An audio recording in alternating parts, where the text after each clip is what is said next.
Culture teaches us the real meaning of life.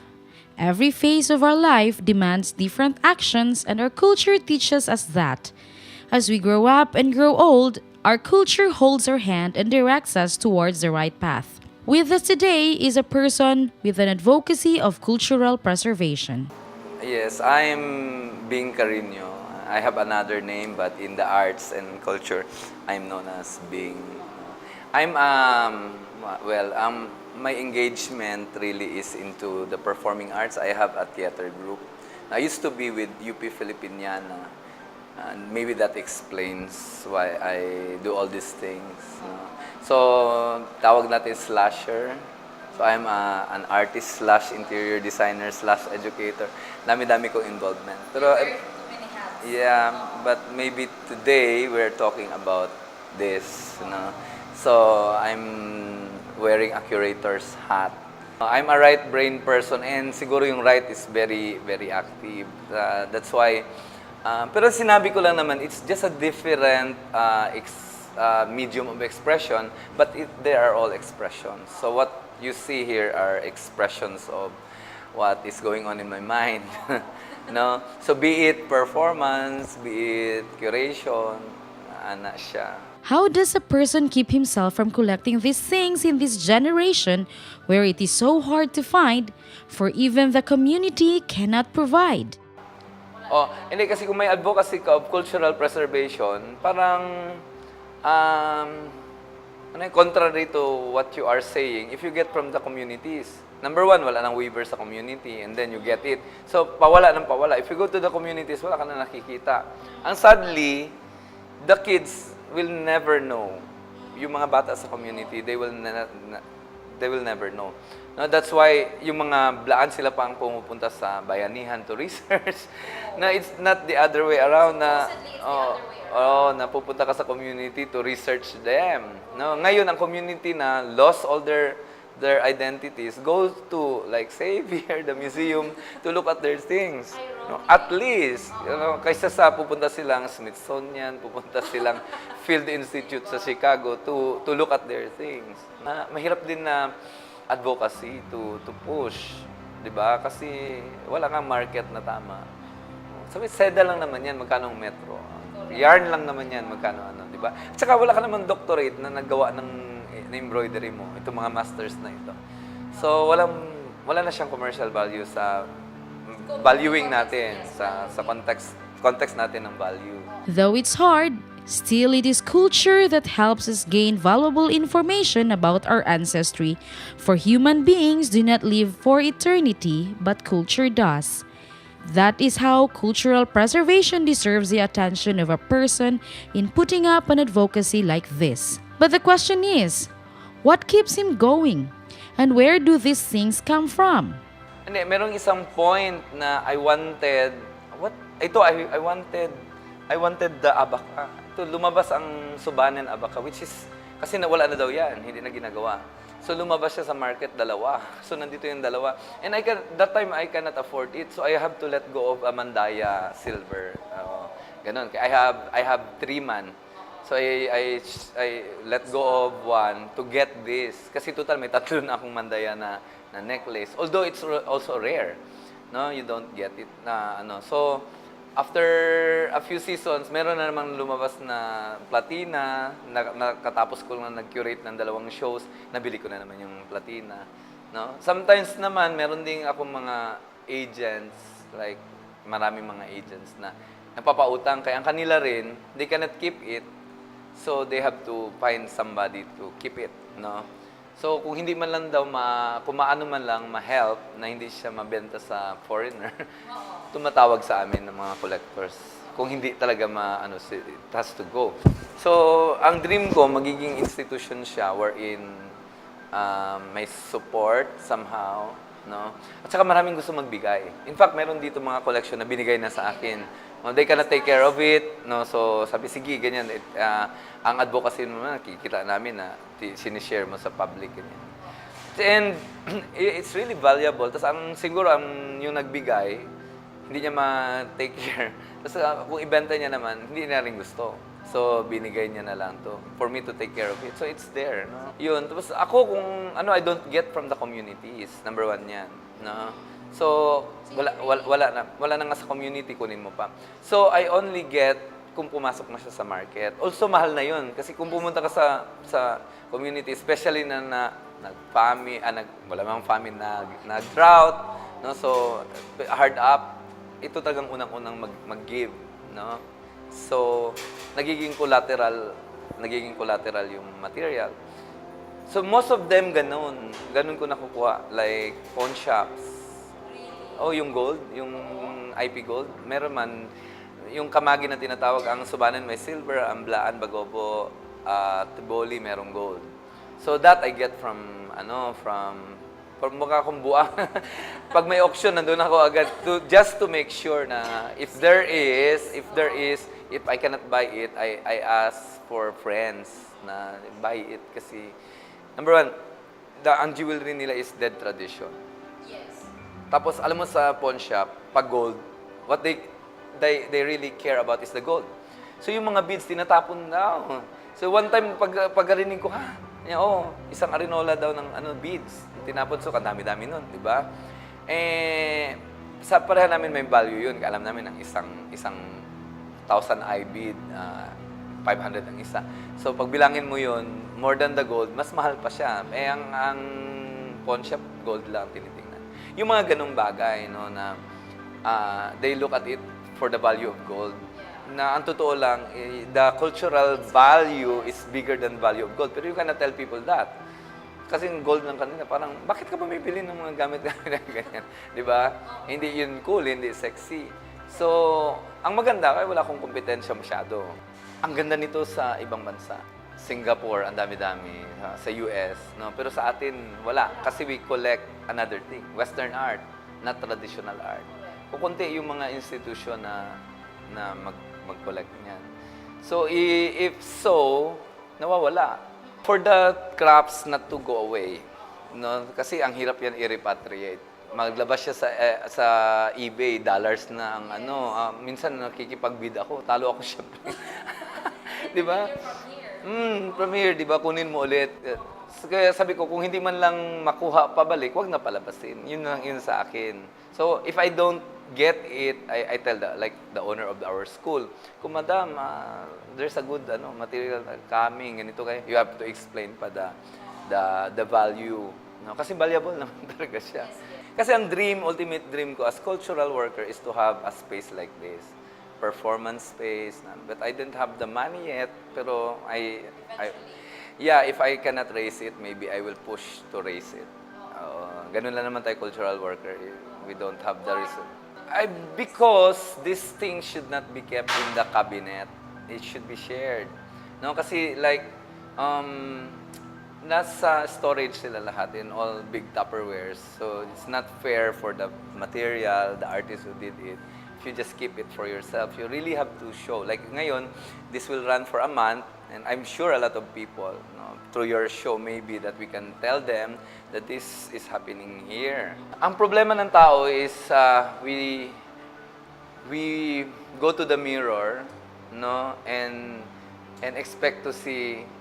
Parang bang punta ka sa mirror, hindi ka pa nakatingin sa reflection mo sa mirror, meron ka nang gina-expect makita. No? So, itong akin, nasa Mindanaon, I bring mirrors na sana pag you are in front of this, it reflects back to you. So, yun yung objective ko ng ganito. Especially to the owners. Not us. Kasi para sa atin, anytime we can just wear them, be sexy about it, sashay in the university, people will, di ba? Pero in the real story, pag sinuot mo yan, there's a story of oppression. Di ba? Yung mga farmers ngayon.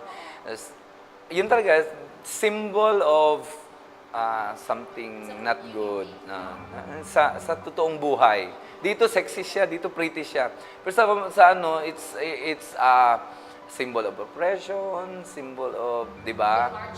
Yes, so that as Mindanaon, sana ibahin natin siya. Ilabas natin yung kwentong maganda. If you look at these things, tapos ang dating sa'yo is, it's oppressive para sa'yo. So there is no harmony. no? So we as people of culture, we look at things their way, not your way. Palagi ko nga sinasabi sa mga bata, you don't judge your culture based on your culture. Another culture based on your culture, no? Kasi magkaiba talaga yan siya. So for the community to have harmony is don't put yourself in the center of things. Mas maganda na sa fringe ka, di ba? Like, in a choral, ang harmony naman is not one sound. It's a lot of sounds together. So, you should go in the right place for you to have harmony. So, yun lang yun siya. No? When ang solo is not harmony. Walang harmony sa solo. So, you have to find other voices to fit in. So, yun siya. Dapat hindi ikaw ang mag-dominate. Indeed, culture teaches us to coexist with all the other culture in the world. Cultural teachings always aim for peace. They teach us to live compassionately and respectfully with everyone so that peace prevails. It is always wise to remember that our culture defines our existence and makes us who we are, and it should be passed on generations after generation.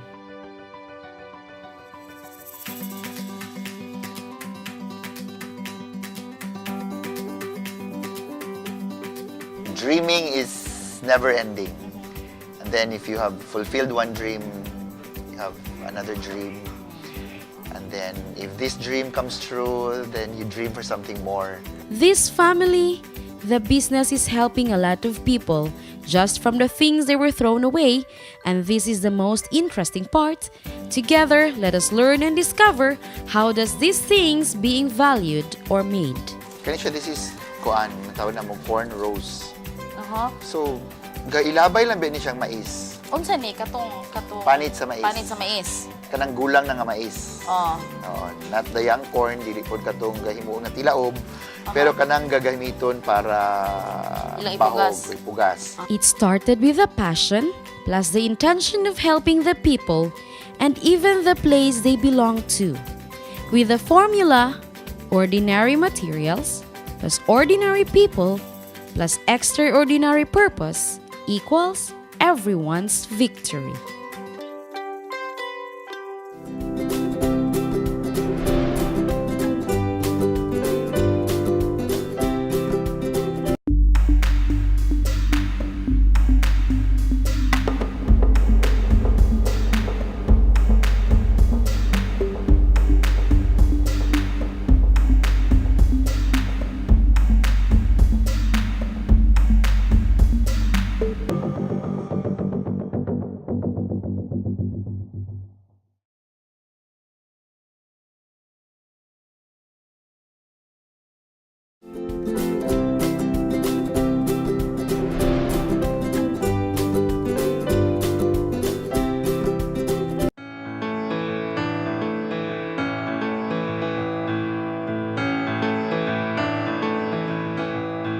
Dreaming is never ending. And then if you have fulfilled one dream, you have another dream. And then if this dream comes true, then you dream for something more. Because it's nice to dream, di ba? Especially if your eyes are open. Yes. Dream when your eyes are open. Yes. That's one. He's an artist, a photographer, a painter, and a public servant. He has an advocacy of preserving the environment and helping our beloved inmates. With us today is a designer, the artist of the Tinabuan Arts and Crafts. I started as an artist. I started with painting. With watercolor painting, and then I graduated to oil. So I really like doing portraits and still life. So during my spare time, I worked as municipal councilor for 11 years and municipal vice mayor for 3 years. So I was based in Lagonglong for 14 years. So I had all the time during weekends and during when there's no during Walang sessions, no barangay visits. So I had time for painting and sketching. And then, after a while, I shifted into crafts in the 1990s. My second terms as counselor, I saw the potential of the materials sa Lagonglong, like dried flowers, dried grass, dried fruits, dried vegetables. So me and my friends here, kita mi nga, why not turn this into something profitable? Kaya panglabay lang biya, mga amorsiko, mga bayabas, mga sunflower. So these are the things na we throw away. So yun nga, kabuhaton. Why would you bother picking up those, di Oh, ba? Kaya they're labay. considered biya nga, the amorsiko is sagbot. O sagbot. So, wala mo nga, might as well nga make money out of it.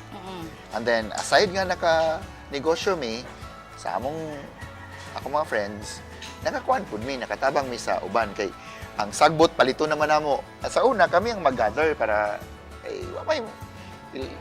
gather lang sa mi, kay wala man mi kabalo nga mapuslan. And nobody was interested. So, we gathered it, and then, we turned it into beautiful things. It is with a person that value things makes it expensive.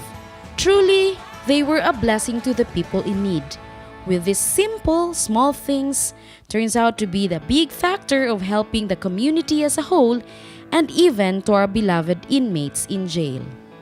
Kaya there are inmates there who have been there for more than 5 years, sometimes 10 years, and they don't have anything to do. Yeah. Although, they have spiritual guidance, they have sports activities, but livelihood is one thing. No? So, and would you believe that even if they're there, most of their family are still depending on them. Really? So there are because they were providers before. And the inmates come from all walks of life. So naisapian gyud, napoy wala gyud. Ay. So katong So disperse. the haves, those who haves, the haves. Oh. Magpalabas sila sa have-nots. Aha. So naay nag-circular economy dito. So Interesting. so naay kalaba. So we found that sayang man no nga while they're there, they should have something na makuanan, income nila. So we thought of Teaching subcontracting or teaching them crafts. Karon, they're making lamps. Na sila'y lamps nga made of gyapon, recycled materials. Recycled spoon and forks. Katong plastic spoon and Plastic forks. spoons and forks, and we got a partner in one of the malls in Cagayan de Oro. They're giving it for free. We're proud to say also that this year we have 2 graduates. Wow. Yes, ang kayukay sa amo. Kayukay is like kayukay? Kayukay is threading together the abaka fiber. Ah, okay. Kung mga yukayay ka, ikaw tigsumpay sa abaka. Para sa mag-weave. Para sa mag-weave. Her son graduated with a degree in education. Wow. And then si Ganga, she weaves and she makes this. Her daughter graduated with a degree in criminology. Wow. Ang iyang daughter itong gahimo sa inyo, ha? Beads sa una. Beads, no? Yes. This family, the business is helping a lot of people just from the things they were thrown away, and this is the most interesting part. Together, let us learn and discover how does these things being valued or made. Kanisha, this is tawag na mo corn rose. So, gailabay lang ba ni siyang mais? Unsa ni katong Panit sa mais. Panit sa mais. Kanang gulang na nga mais. Oo, not the young corn, dili pod katong gahimo na tilaob. Pero kanang gagamiton para ilang bahog, ipugas. Oo, ipugas. So Mo po na ginapalit kanon na. ako. Mais nga bugas. Oo, healthy nga bugas. Kani imo na ginapalit. Gapalito na mo siya at 10 pesos per sack. Okay. So instead of throwing it away, kay kasagara, nakasulay ka ba sa kuan o saon o harvest? Manakay kawayan, ngayon mo na siya kanaon, no? Ang mais, Sa mais sa katuyang corn oh, nga. imo siya kanaon, imo siyang buakon pag ano, imo na siyang puwason ang mais. So mabilin na to iyang panit. Katong panit. So, mao ni siya. Oh, so atong panit instead of mabilin lang siya sa punuan, nalampason o sunugon, amo siyang paliton ang Kato siya, ang panit. puno, ang panit. So paliton na mo siya by sack. So 10 pesos per sack. Kami na rin na maglimpyo. So kakapusla na siya. Kakapusan na siya. So, wala na sila isunog-sunog. Wala na isunog. So at least ang kaingin dili na.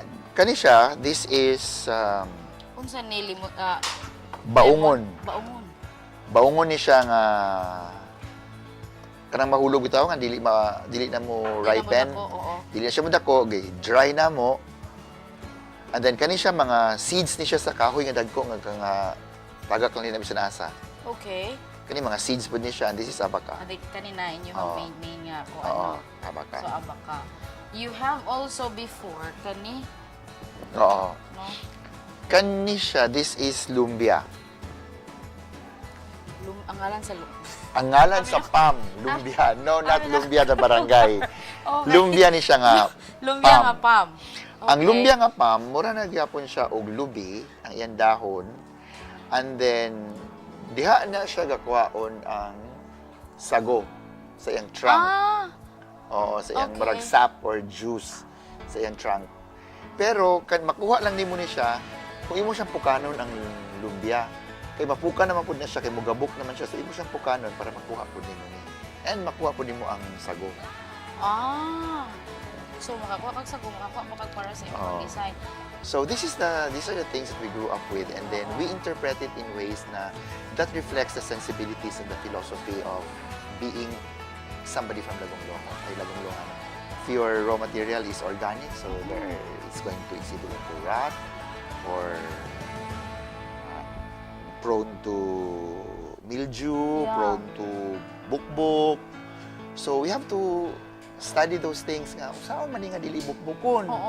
Kung saan man nga dili siya talumtumon ang mais, kung mabasa, talumtumon.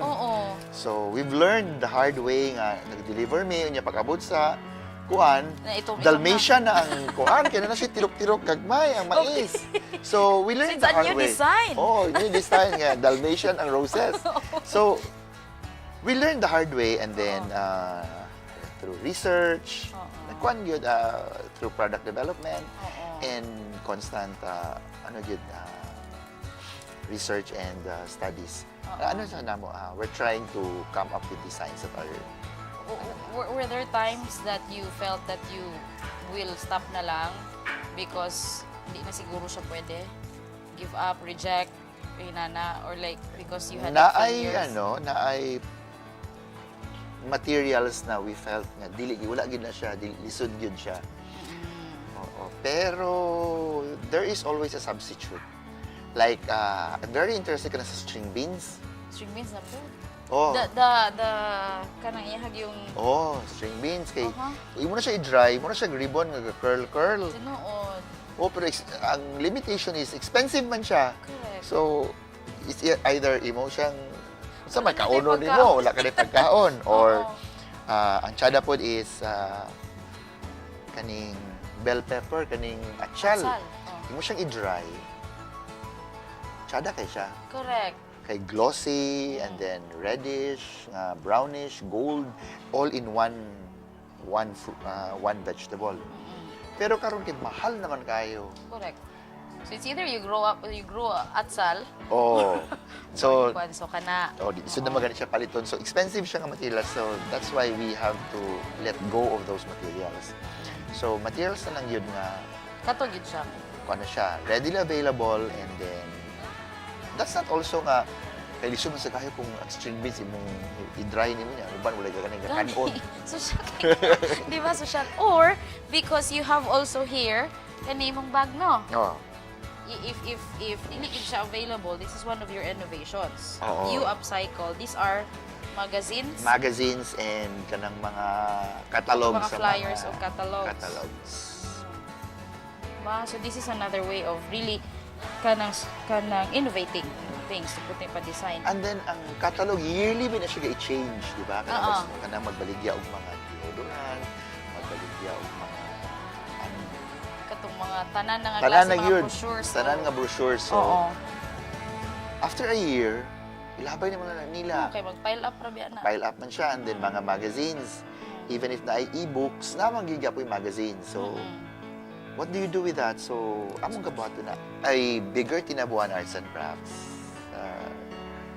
Bigger meaning, not bigger in the company has grown, but bigger in the sense that our family has grown, more weavers, more products, more suppliers, more markets. and more markets. So that, because bigger means more people, and more people means more workers, and more workers means better for everyone. Yes. And also, we also want to put Lagonglong on the map. Because every time people ask me now, where are you from? I'm from Lagonglong. They would have that Say, question mark. asa man na? Inko, do you never balingasagis? Ah, Do you never salayis? yeah. Yes. It's right in between those two big municipalities. And we're very small. We're only 10 municipalities. And but we have a very rich heritage. And one of my dreams is that Lagonglong would be known for what it is. And we have our glory days before that when Sinamay was used as fishnet, and then when the glory days when these were the people, and then we want to revive that. We want to build a better Lagonglong that's not only Just a town. just in between two municipalities, but it should be a town in itself, na siya identity. And then we're helping that with our products Through Tinabuan. through Tinabuan. So we want to establish Tinabuan as not just as a company but a destination, because that's why when they ask us na wala lagi mo yung store in Cagayan, but we have Eco Store. Yes, because you display your products at Eco Store. Oo. But coming to Tinabuan is a different. It's an experience. It's not just True. the Tinabuan experience. That's why we want people to come to Lagonglong. It started with a passion, plus the intention of helping the people, and even the place they belong to. With the formula, ordinary materials, plus ordinary people, plus extraordinary purpose, equals everyone's victory.